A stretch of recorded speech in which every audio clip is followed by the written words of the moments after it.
Hey everyone, how's everyone doing today? Today we have a new show and it is called Cracking the Code to Your Real Estate Investing Challenges. Elizabeth Kelly and I are going to be helping you solve the problems that you're facing in real estate. I think this is going to be an amazing show. It's going to be helping a lot of us out to be able to solve the problems that we come up with.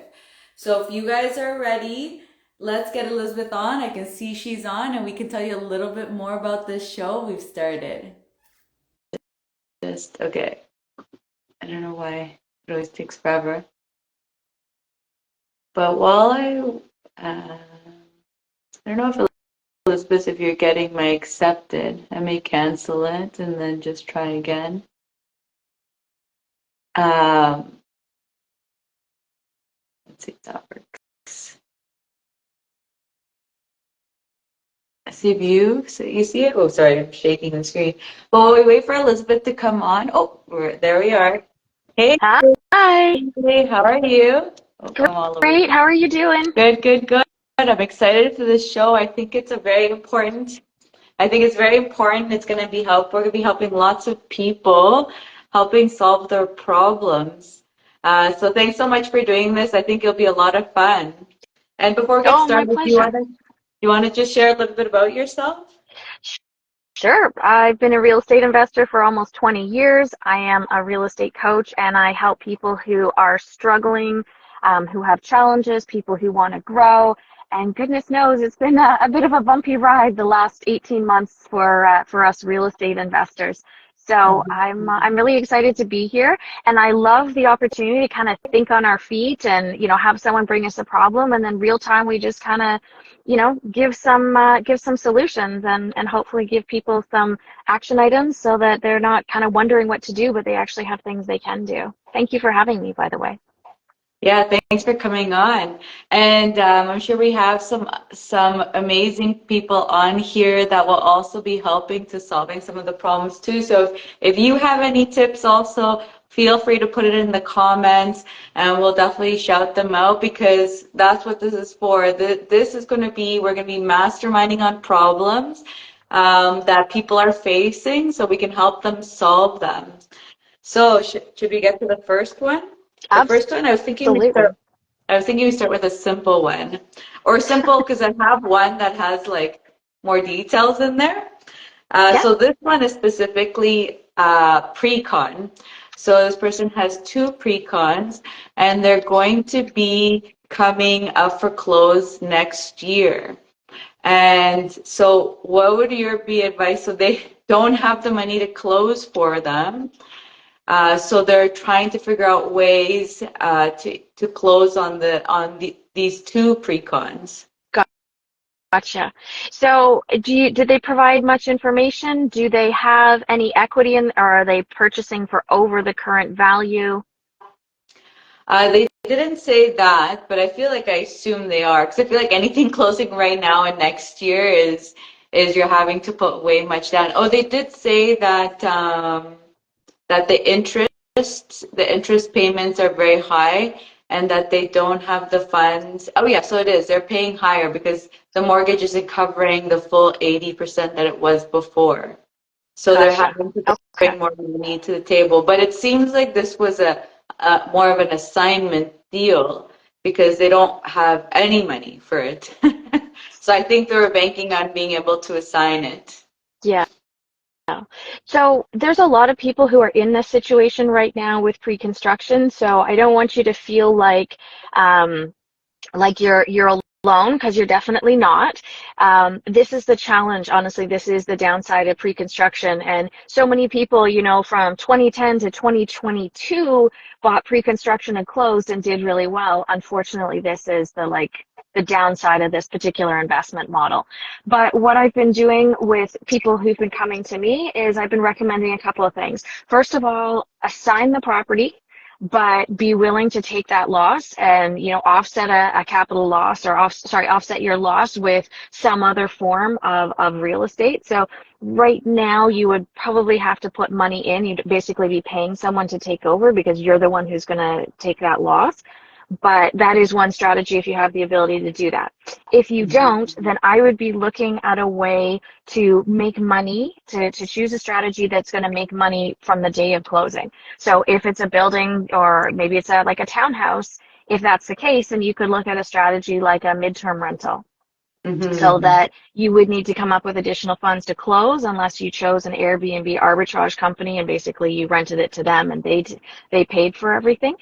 Um, but my third kind of go-to with this strategy has been rent to owns. So it's been, find a joint venture partner, find a tenant buyer. The day of closing, your JV partner is going to qualify for the mortgage. It would be just like they were buying a property off market. The challenge is what's going to happen with the difference in the valuation. So that would be something you'd have to negotiate with the joint venture partner or with the tenant buyer, how that's going to be sorted out. But in my experience, rent to own is a great strategy that generates higher cash flow than just doing a straight rental. And when you have high interest payments and you have more debt associated because you've had to borrow down payment funds, then having that higher cash flow is going to help you have that buffer. It's going to open up the gap between, what's going out in expenses versus what's coming in. Does that make Mm-hmm. sense? Yeah, and actually that's a very good option. Never thought of rent to own because it also could give the opportunity of time in the market that maybe you can break even in the end at least, and Mm-hmm. still everyone can win in the end. So I kind of like that. And actually something that I was thinking to say is I feel like a lot of people when they get stressed, they get very mentally blocked. And so I would also say, basically look at everything before you start, like, 'cause sometimes we're stressing really means like we just don't have enough information too. Is like maybe confirming with the mortgage broker how everything's going, what the terms are going to look like, even though that's still guessing because it's still far away, but it's still even a good idea to know where you're at right now because you can start planning. And like you said, because in that way, then you can decide where you can find money from. And seeing, like you said, where are the benefits, right? Is it worth it to keep these pre-cons and maybe sell something else because there's more equity in it and maybe these pre-cons you think they're better? It's definitely also good to see like where the benefits lie. It's like, should you sell? Like trying to find out all the different exit strategies available basically, and then seeing which one actually works for you in your situation. Um, just because like that, because it's just, I feel like when stress happens, and maybe someone having on the outside, I think helps that too. Because I feel like at least with me, I notice when I'm stressed, I feel like everything becomes a priority, and when everything is a priority, nothing gets done. And so if you're in a Mm-hmm. point of stress, I think even having an outside person help organize your thoughts or kind of just tell you what to do. Because sometimes when you're in the situations, you just need someone, which I think is what we're basically doing, like go first, see what your exit strategies are. I really like the rent to own because I feel like that's kind of, because what I've been seeing is what you're saying, a lot of people are just selling them off, selling at a loss. Whereas Yeah. maybe the rent to own could be a good option where you have at least maybe a 3 to 5 year term to figure out. Now you have like 5 years to figure out how you're going to make this happen. And hopefully by then things are good where the economy's back and then you're at minimum, hopefully you're breaking even. Yeah, and the nice thing about rent to owns is there's a lot less expenses. Your tenants, the tenants are going to pay the utilities. There's not going to be property management because they have a greater role to play in sort of the occupation of the property. And you typically don't have, unless there's a problem in the rent to own, you're not going to have a vacancy either. So you don't have this worry that every year, there's going to be turnover and you're going to have to fix up the unit and you're going to have to, deal with a vacancy period and those kinds of things. So the rent to own, in my mind, provides stability. And like you said, I mean, when you sell a property, you're locking, like this, potentially you're locking in a loss. So if you can find a way to sort of, I almost call it like, kicking the can down the road. So if you can, okay, well, I might have to sell in a year, but we have the opportunity that the market will have picked back up by then. And I know hindsight is 2020, and I bought pre-construction condos, and I didn't have an issue with the closing at the difference between the valuation and the purchase price. But what I did have is 6 pre-construction condos that I bought in the same building, and they had a special assessment come in, and my positive cash flow evaporated overnight, and now I had 6 negatively cash flowing units. And I was like, I'm never doing this again. I'm never giving someone else the power to control my cash flow. And literally, I've never bought another condo. And I wouldn't. Even if I was a senior and I didn't want to look after my own lawn, you couldn't pay me to buy a condo. So hindsight's 2020, but I hope that, this blip in the road for some investors, real estate is the long game. And when we start playing in the short game, that's where most of the risk happens. Especially when you are buying a lot more than what you can afford. Because I've even heard other people, like, I feel like 2 is nothing. I've heard people do like up to 10. And I don't know what they're doing. They're having to sell at a loss, I think. I think once you get it into much larger numbers, I don't think there's anything you can do about even larger amounts, can you? Like, you have 10, because I think there's someone has 10 or 12. And that was last year that they were like running around looking for money. Yeah. I don't think there's anything you can do with that, right? Like they're going to have to sell at a loss. Yeah. And the challenge with that is people tend to not want to lend money when you're in crisis. Because they go, what happens if you can't figure this out? What happens if this crisis and your problem, I give you money and it's like throwing money down a hole and it doesn't come back to me. So you always want to be able to look for money from a position of strength and from a position of integrity to be able to say, like, if this deal doesn't go well, your money is still going to be safe. Yeah, these are your exit strategies. It's very true, actually. Yeah, because I'm a private lender. I've seen some deals where I'm just like that. Like there were some where they're asking me to get involved in the middle of the project to lend them money. And I'm just like, yeah. I'm like if the numbers aren't working out and you're asking for money right now, I'm like, I don't want to be part of that, problem that's going to happen once you try to sell and you can't get your money, all your money back. So it's very true. Yeah. I saw that happening a lot last year, actually, which is something very interesting. I am actually starting to see more viable deals now these last couple months. I'm actually starting to see finally people coming into reason on how the numbers are selling at, and finally finding some things that make sense. So that's kind of like refreshing to see. But I guess like as a pre-con, maybe not so much. No, and the reality is if you can find a way to get through this, chances are in 5 years, 7 years, 10 years, this property is probably going to be worth more than you're paying for it. And if we're talking about, a $20,000 difference, that's something that's easier to make up. But I'm seeing people right now where the appraisal came in $150,000 lower than what they're buying for. And that's a lot of equity to make up. That's a lot of money to make. Oh, 100%. Yeah, I know actually someone where, I believe they're having to pay 35% down payment to what they're, and so obviously they weren't expecting to have to bring that much in to the deal. So definitely, that is definitely happening right now. So I feel like that cash is king right now. You have to have cash on you to be able to close on all these, even the good deals that are coming. Cash is king right now. You can't over leverage yourself. I mean, yeah, you should never over leverage yourself. But even if you're going into debt, like making sure you have the plans to be able to handle all that debt if you are doing it.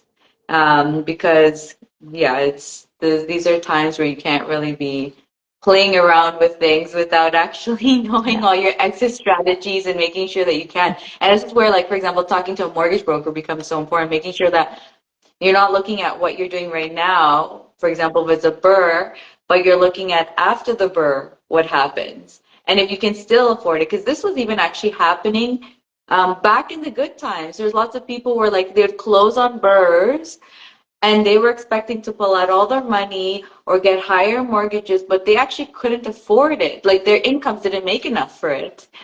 And then so, I mean, they were able to close, But for example, that second ask to the mortgage broker, okay, we're closing now, but can I still afford to close at a higher loan to value?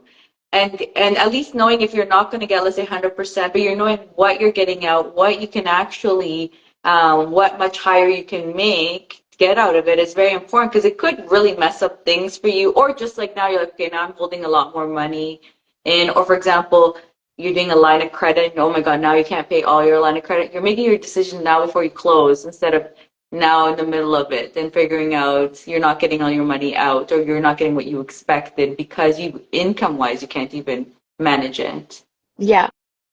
Absolutely. You should always have multiple exits and you should always have multiple options. Like every piece of property you buy should be an entire business case. There should be a plan around, if this happens, you need to have a risk mitigation strategy. If the interest rates go up, if the interest rates go down, if there's a fire, if there's this, there's that. There's a lot of things that can happen in the world of real estate that are somewhat predictable.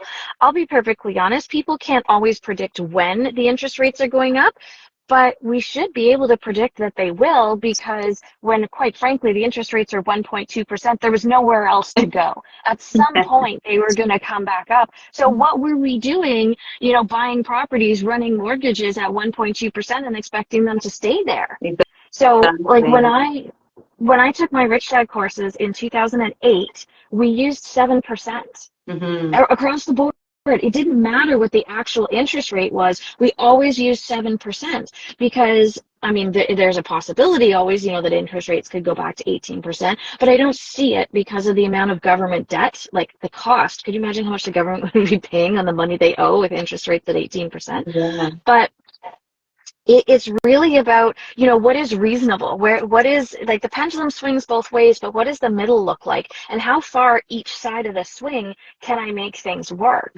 It's not reasonable to look at a building and say, okay, well, 1.2%, it's not going to be that way when you refinance. Even if it's that way now and for the next 5 years, it's not going to be 1.2 in 5 years. In all likelihood. Like that is the ability of an investor to kind of look into the future and say, where are the risks here and what are the things I can do to mitigate those risks? Completely agree. And you know what was a great sign to show interest rates were going to go up actually? The stress test. The stress test interest rates started to go up because they were trying to like prepare people to stop. So that should have been a very clear signal to people. And that's also a good signal for you to see, like use that as your number if you want, and make sure, okay, like that's what I do. It's like when I'm lending out money to people, I do it. Actually, I have to do more because we're doing different, like I do burrs and flips. So I have to look for more information. But I do a lot of similar stuff that the bank does. And so you want to do the same thing, like if the bank's doing a stress test, you should be doing a stress test on your deals too, Yeah. And on the borrowers and every piece of this, like do a stress test on your strategy. A lot of people make the mistake of thinking that every strategy works in every market, and quite frankly, they don't. There are optimal markets where a strategy is most effective. And if you are relying on a strategy that has a very short window, you need to have a greater level of certainty that you're going to get the number that you need in a short period of time. For most strategies, real estate is the long game. So where people are getting squeezed right now is because they predicted, in 2022, they predicted that the market was going to continue to go up indefinitely so that when they finish their burr in 2023, that they'd be able to get top dollar. And it's funny, my husband and I had a conversation a while ago, and we were talking about people who are always looking for these out-of-the-park home runs. We've been investing almost 20 years. We've done literally hundreds of deals. And those out of the park home runs that people are constantly looking for, they don't happen all the time. And part of the reason we've done as well as we have in real estate is because we're happy with, a first base or a second base or a third base hit. Not everything has to be the home run. It's about consistency more than it's about making, enough money to retire off of one deal. I'd rather do more secure, less risky. I'd rather do a higher volume of those deals while I look for the home runs than to only do home runs and then be shocked when occasionally they don't happen. Yeah, yeah, that's true. Or at least having the money to wait for them. You know, if you want to wait for them, because actually I personally like looking for the home runs, but it's very true, like you say, there are haven't been for a year or two, 2 years now. Now we're hitting 2 years. Yeah, there haven't been. And being able to sustain that, you have to. Or like you said, making sure now you're looking for deals that are okay deals and accepting that. Because like that, like during COVID, for example, for me, I didn't do very many active deals. And that's why I always say I'm more of a private lender, because I do more private lend deals than I do active, because I would like to just have like the really good deals, like find a really good one that I love that is like a home run, like you say, um, and then know that I would be winning, like that it's like a clear win. But you're right, that would take time. I wouldn't be finding like a million of them. They're very rare to find. They they are. They're the unicorns, right? So it comes down to kind of what's your strategy. I would rather do a greater volume of smaller deals to have that consistency. And then if I have a unicorn, that's like the gravy on the sundae, right? That's the Mhm. bonus. But it also means that if something goes sideways, I have the ability to be able to withstand that. And quite frankly, as a borrower, I don't borrow money if I don't have the reserves to be able to ensure that my investor is going to get their money back. There are some 100%. pretty significant investors right now who are really struggling, who are in a situation their portfolios are over leveraged, they're not able to sell or get the equity that they or get the equity out that they need to make everybody whole. And there's going to be some ripples that are felt throughout the real estate community for the next few years as the dust kind of settles on this. I think the interest rates are going to start to go down early 2024 to mid 2024. And when that starts to happen, the market's going to pick up. But you know who's going to get caught in the squeeze? This is what I see coming right now, is all the landlords in BC and some of the other markets that are now not allowed to do short-term rentals anymore. So Mm-hmm. now they have to pivot and they have to say, okay, I'm in BC. I own, 5 short-term rentals in Penticton. What am I going to do now? How am I going Mm-hmm. to handle this? Am I selling everything? Am I listing everything for sale? Do I want to have a fire sale? No, I don't. So now we need to figure out, and it's a very different game to be in the short-term rental game versus finding a good tenant from a long-term rental perspective. Mm-hmm. Interesting. Actually, I have a question for you, because I don't think the interest rates will be going up. And if anything, it'd be like later on in the year. So I'm curious, what are you seeing that's giving you that confidence that interest rates will go down, that you think interest rates will be going down at least a little bit? Well, I think there's just a little bit too much pain right now. We've got elections coming up in the next couple of years. I mean, there's always elections coming up, but we've got elections coming up, and I think there's a lot of Canadians who are in crisis right now. I look at the demand for food banks, for example, and I'm like, there's a lot of people out there who are working and can't afford to pay their bills. So I think there's going to come a point where, everything just kind of comes together in terms of, okay, inflation's decreasing, people are struggling, all these different things kind of come into play. And I think it's just going to put some downward pressure on the interest rates. I do not have an economic background. Um, I'll be honest, some of my kind of real estate investing is just a little bit intuitive. It's sort of, what have I seen before? I mean, I came through 2008. I started investing in 2005. So I've seen the distress, and you sort of reach a point, especially when the real estate numbers start to come down, when the sellers finally start to go, okay, I give in, you're right, my property's not worth that. Like there's almost, I think we're getting towards the bottom. It might be another 6 months before we fully hit bottom, but we have to keep in mind too, there's still people whose mortgages are renewing who can't qualify at the new rates. Mm-hmm. Yeah, that's a very big thing. Should we go to the next one? Because we really talked to 26 minutes on I on know. well slash pre-con. So if you guys do have any tips and comments, put them in the comments and let us know what your thoughts are in the pre-cons and what advice you have for pre-cons. But let's go to the next one. I'm gonna go to the bigger one, and then maybe the next time we'll talk about the other one, because I did have three. Okay. So this one is, they have a triplex. It's they know that they can add a garden suite in the back. The problem is, again, this person also doesn't have the money to do it. they are actually changing jobs, so they're going to be increasing their income, and they're not cash flowing on the property, but they do have some equity in the property. I think that's all that was everything that they said. And oh, and they're on a fixed term mortgage actually. They're on a fixed term mortgage. Um, so they do have to wait some time, even if they did want to use that. Triplex, yeah. That was that's everything. Any comments? Any comments related to that? And they don't, yeah, so their issue is they don't have the money. And they're Gotcha. not cash flowing Okay. at the moment, but I assume that with the fourplex, they should be cash flowing. Yeah. Absolutely. So we'll assume that by putting in this extra unit, and generally this is a good thing, even if it costs you 150, 175, 200,000 to put in the additional unit, because I'm assuming it's a full standalone structure. Yeah. In general, the rent that we can charge should be more than enough to create cash flow within that unit and sometimes the property overall.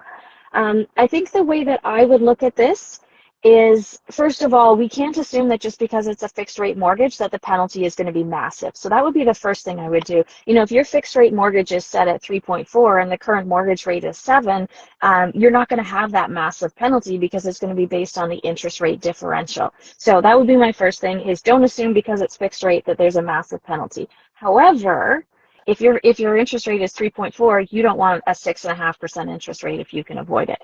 So I think if there's equity in the property, I'd be looking for a private mortgage to put behind, and maybe you negotiate a slightly longer term and you line that term up with, you say for 2 years, and then you line it up with the end of the mortgage and you just refinance globally at the future interest rate.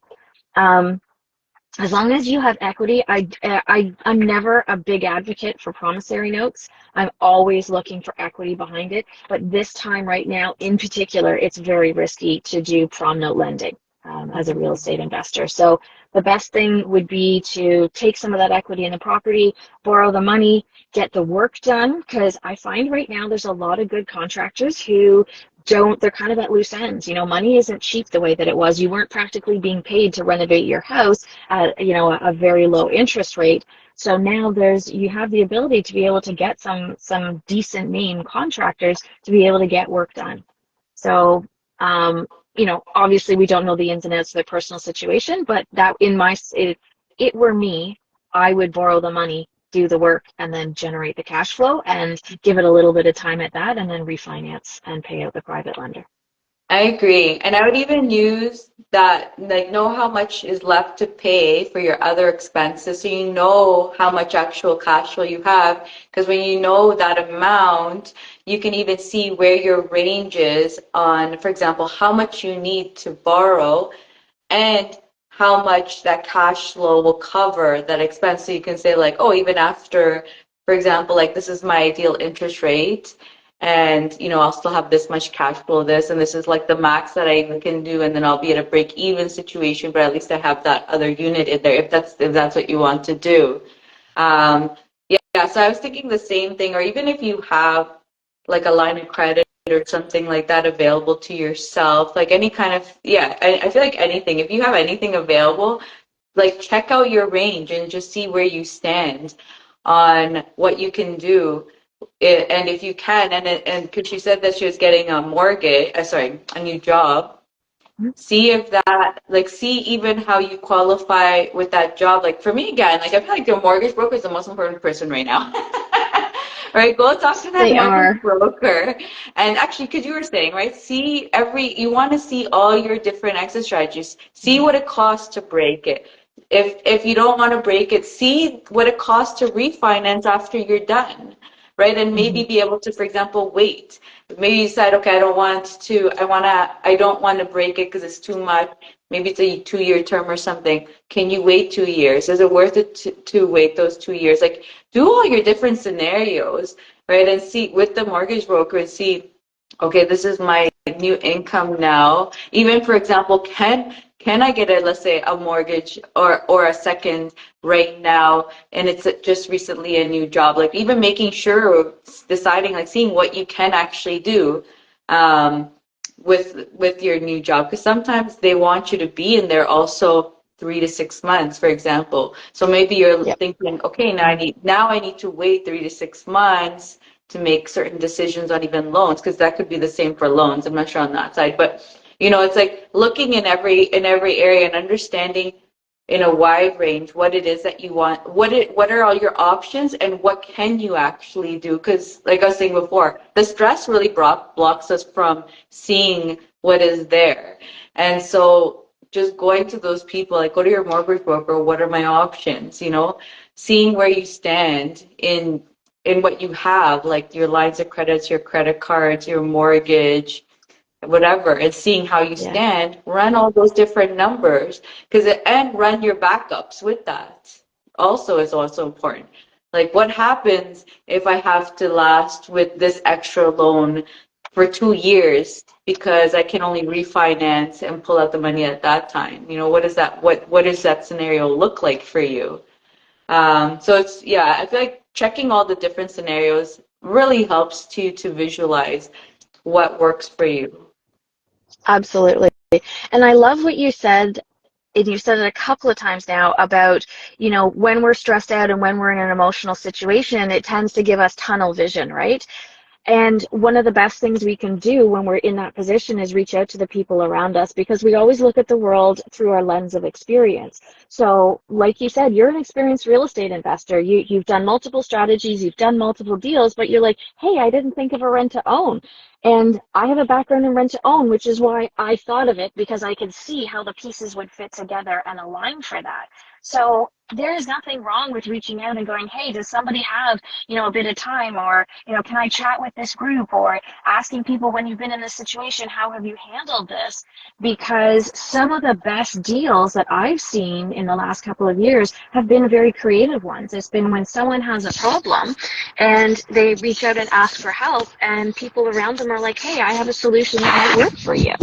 Mm-hmm. So Agreed, if because like you said, that's your experience, your eyes are in one lens compared to mine and compared to everyone else's.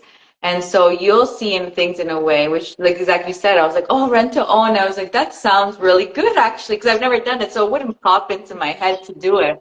But in like that scenario, I was like, that's a really good idea to do that. Because at least it yeah. gives you some more time to figure things out for the pre-construction example we're talking about. But the other thing I also wanted to say, as other options of deciding, is also understanding, for example, what kind of unit to do in the backyard, and seeing how much rent that gives you, and using those too as an example. Like maybe a 3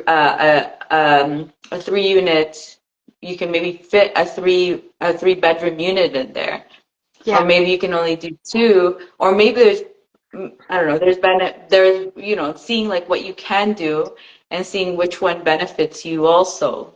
Yeah. So I just wanted to And put I that think out there. part of that is choosing the avatar for who you want to work with too. In my experience with apartment buildings, when I have a 3 bedroom unit, it's typically going to be occupied with families. And I mean, I have a family. I don't have kids, but I have parents, and I have a pet, and all those great things. But in my experience, the larger units tend to be families. And the reality is families can be harder on units. And even just in common areas, you've got strollers, and you've got bikes, and you've got all the different things that get banged and dragged through the hallways as you go through. So you have to think, if you have this beautiful new cozy spot and maybe you're living in one of the units at the front, do you want to have, a bigger unit in the back, or do you want something small and cozy? There's a tremendous need right now for accessible housing for seniors. So if it were me, I think what I'd probably do is make my place fully accessible, and then maybe I get to charge a little more to a senior or to a couple, because I'm providing this beautiful new space for them that is fully accessible and will be able to accommodate their changing needs as time goes by. 100%. And so that's where even just talking to someone that does permits, so you can make sure you even, because even just the spacing outside is important. For like Mm-hmm. you said, like a 3 bedroom requires like may require spaces for 1 or 2 cars, and then Yeah. plus on top of the other cars that you have to have for the other 3 units in the back or in the front. So yeah, it's like talking to everyone that would be involved to understand the situation. is so important because, like you said, you may not Absolutely. want a family in the back, or maybe I feel like I would want to, like it depending on what it is, how the house is. But if it were like all like two and one bedroom in the house, I wouldn't mind a family in the back because at least they're not bothering all the people in the house.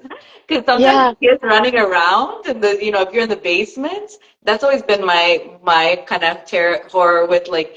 Or making sure at least that ceiling is like nicely insulated as much as possible because some people are like especially kids running around, it's like flooding all over the place. Or if they have their own unit in the back, I'd be like, if you can fit in the back, get in the back so you're not bothering anyone because kids can be so loud.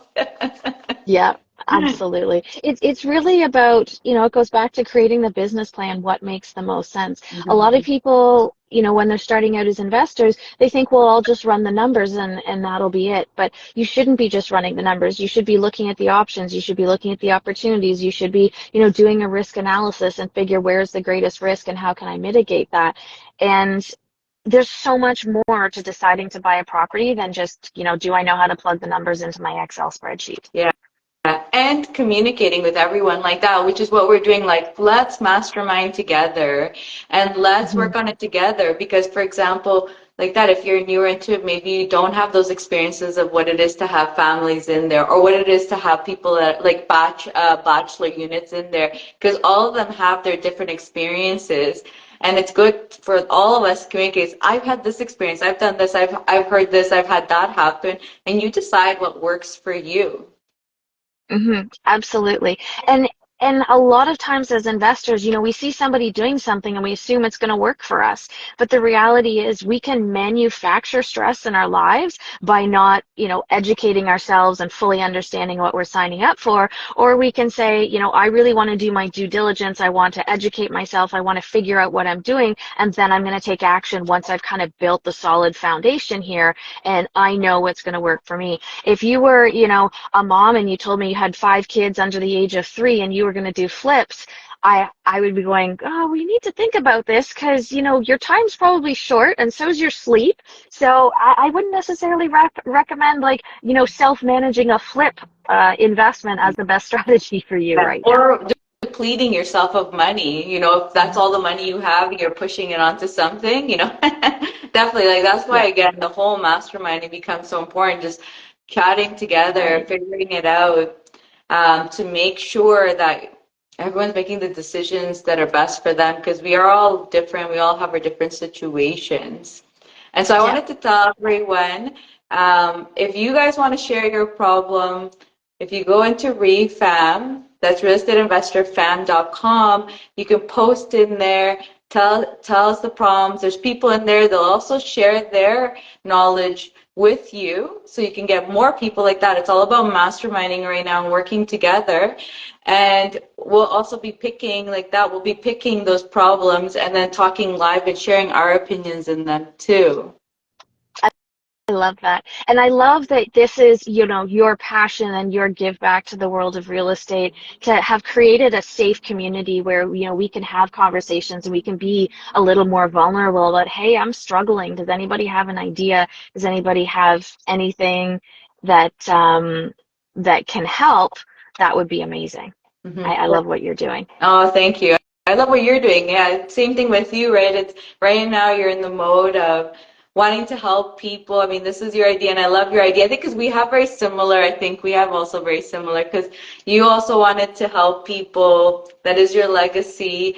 And but yeah, thanks so much for coming on. And we'll probably be planning another one, I'm sure. Um, Maybe one more in December or something, and then and then we can see how January goes. And because I Sounds think great. like that, people will benefit from this. I think, and it's nice to hear different problems because even we don't come up with we may not come up with them, but we can definitely come up with our own solutions of what we would do if that were to happen. Even, I mean, what happened with pre-con. I've never actually bought a pre-con. That's, so I gave my opinion on if that happened to me, that's what Hmm. I would do. So Absolutely. thank you so much. It was so much fun to have you on. And let us know how much you like this. If you want this show on again, if you have some problems that you want us to help mastermind with you, whatever you like, let us know and then we'll schedule another one. Thank you, Elizabeth. It was so much fun to chat with you.